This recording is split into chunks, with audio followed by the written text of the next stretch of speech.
Hello and welcome to today's video. Today we're here and it's another episode of the Racing Debrief. Of course, this is part of FCW's Ultimate Car Months, August, September 2023. And today we're going to talk about Kansas for the NASCAR Cup Series specifically. Touch a little bit on Xfinity as well. First though, the Truck Series race. Didn't actually get to watch that one. As I said it before, the trucks are kind of one that this year I've kind of been, if I missed it, I miss it. Apparently it was a great race, but I happened to work the night that it was on, and then come home and hop right into video recording. So it was something that I had to miss that one, but seemed good from what it was. As for Xfinity Series, I did watch that one. Did a little bit of it. Actually watching at work. It was super dead on Saturday night. So, watched a little bit of it. Had it on my phone. Probably watched about half of it. Had some stupid computer, training going on. Your 2-hour harassment training that you got to do every year. Had that pulled up on silent and was watching the races that's playing in the background.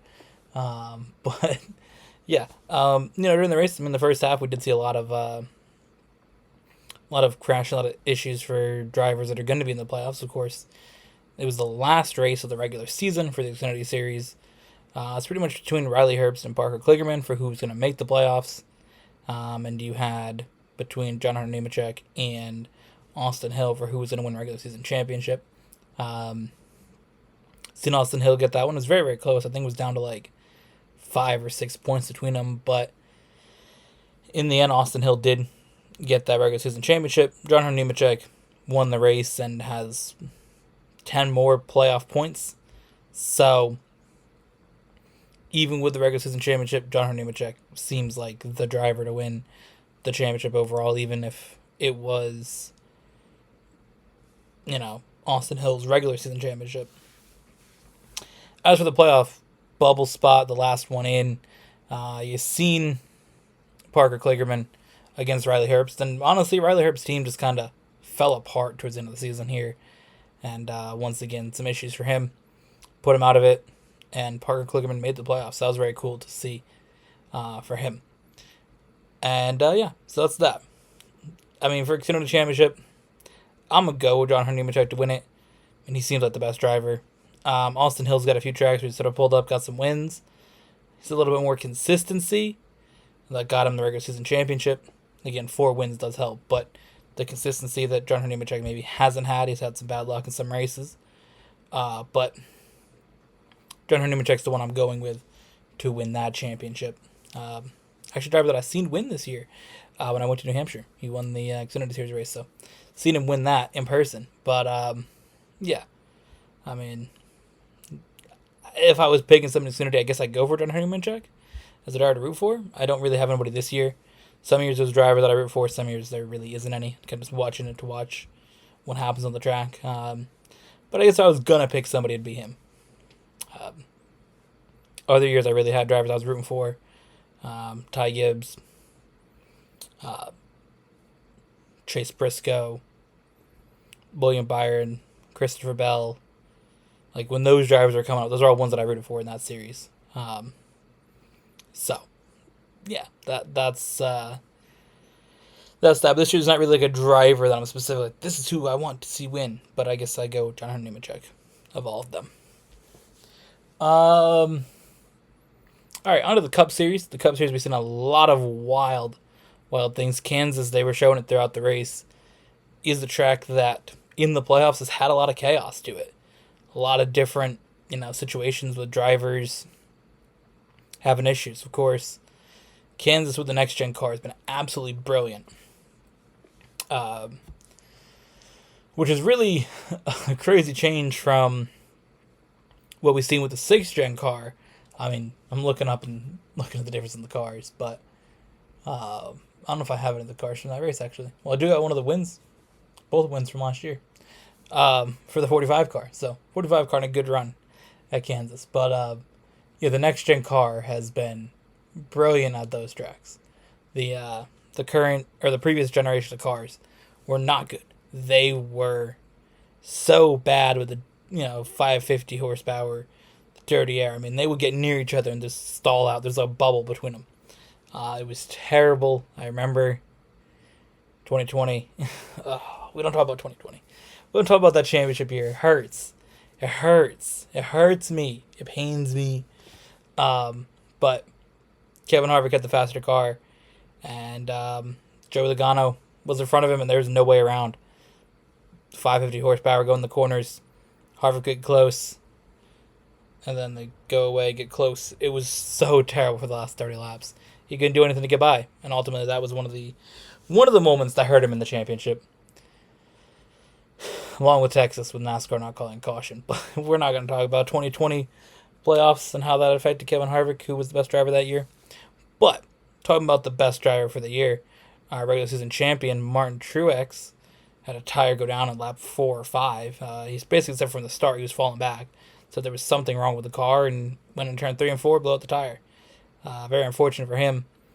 And again, that does bring up, again, questions of the playoffs. The driver who is the leader of the points has something that messes it up and potentially hurts them winning a championship. We see it almost every single year. The driver who wins the championship typically is not the driver that is the best driver from that year. Especially with the elimination format that we've seen since 2014. That the best driver from the seasons won 3. I know 2017 Martin Truex was the best. 2019 Kyle Busch was the best. 2021 Kyle Larson was the best. Those are the only years that I think the driver that was the best in this elimination format. You can go back even further to 2004 when the chase began, but 2014 with the elimination round format. Not that often that you've seen the driver who should have won winning it. It's unfortunate, but that's how it plays out. Martin Truex has had the most points.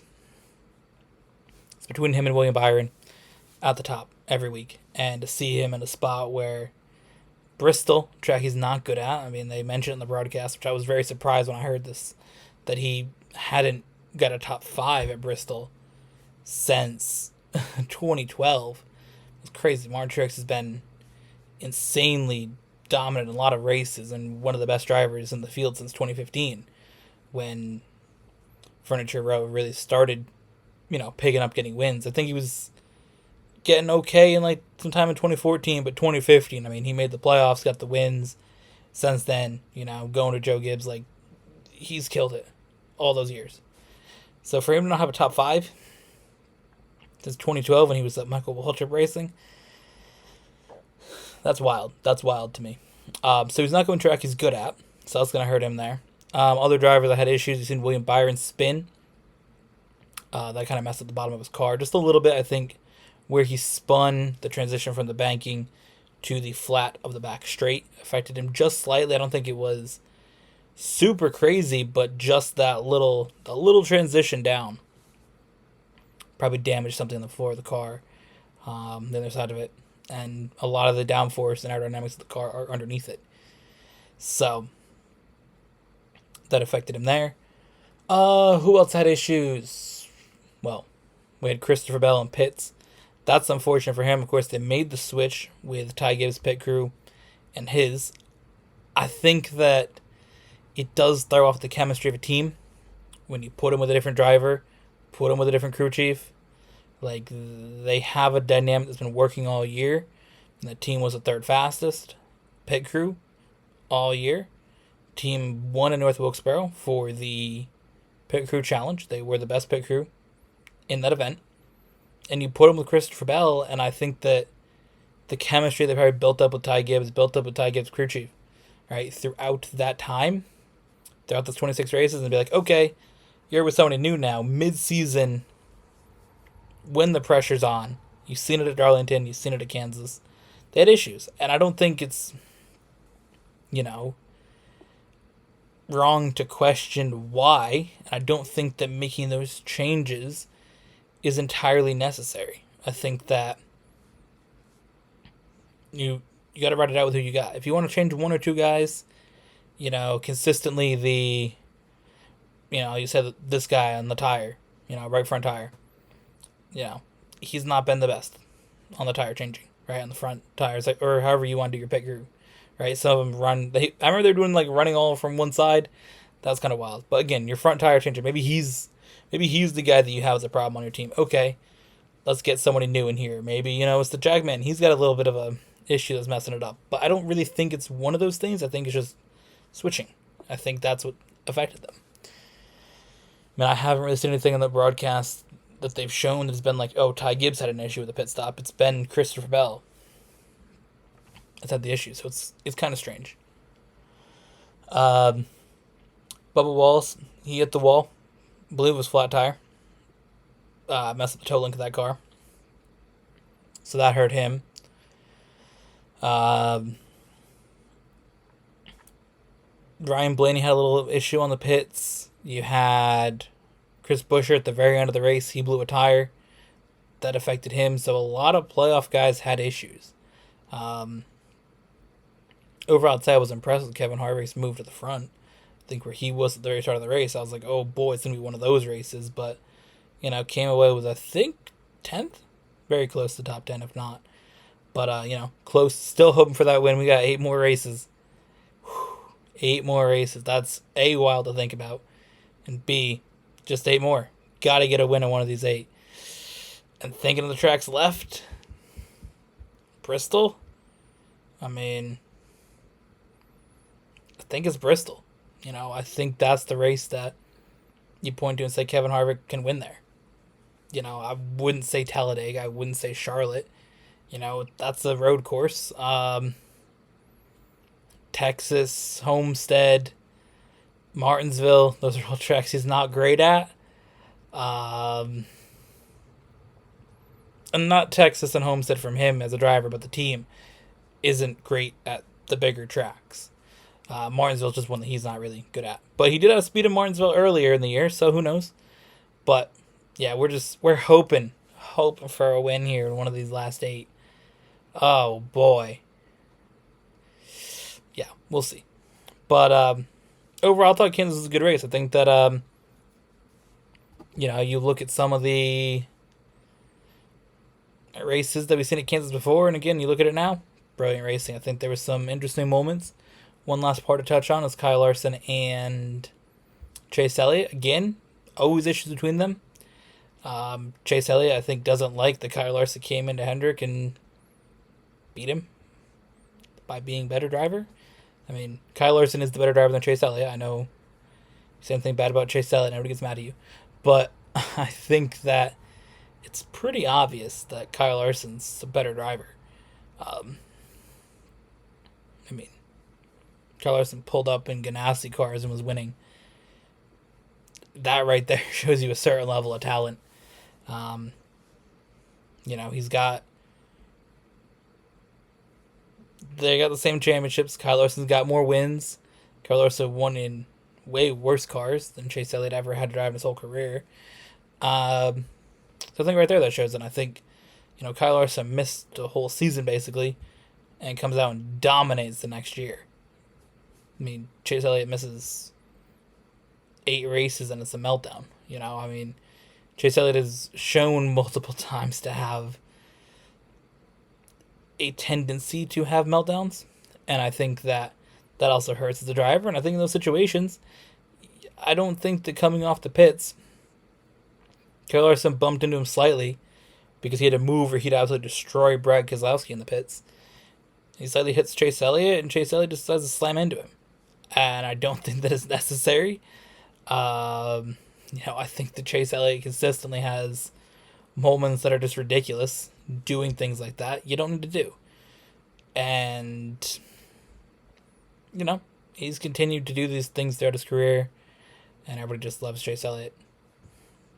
I don't know. He gets a lot of, fans because of who his dad is, but he's not like his dad. We'll say that. But yeah, either way, think that was ridiculous. But guess what happens when you miss the playoffs. So that's that. Thank you for watching. Next week is Bristol, so we will be back with the racing debrief next week. We'll talk about Bristol, and we're going to talk about Singapore for F1. So we'll see you guys in the next one.